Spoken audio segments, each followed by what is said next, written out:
是在地新闻，继续来看台中的检警侦办网络跋筊的案件，除了掠出着刑事局的警官林明祖这个3块2的内鬼之外，第二波侦查阁发现九州甲天下跋筊网站的幕后的负责人陈正国，以及电视台的前记者苏定康在内，总共7个人嘛牵涉到这个案件，即卖已经予法院裁定收押禁见。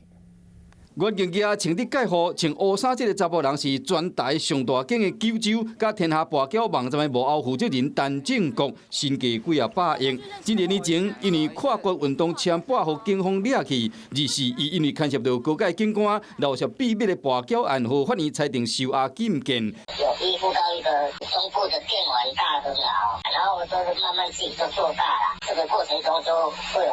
跟一些警界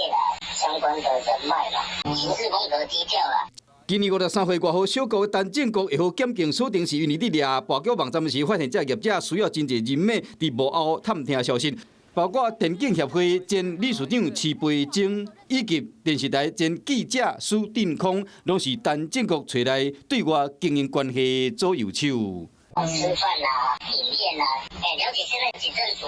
有没有什么专案啊，一些欠款什么也不要催得太激情。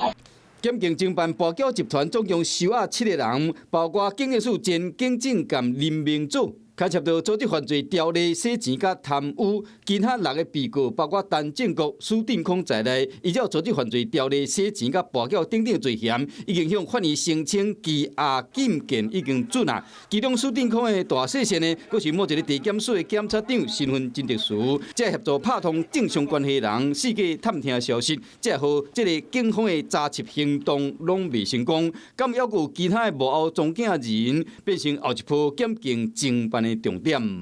Hello， 我是雷亚，想要抢了先掌握最及时的新闻资讯吗？赶快订阅、按赞、开启小铃铛，锁定华视新闻 YouTube 频道。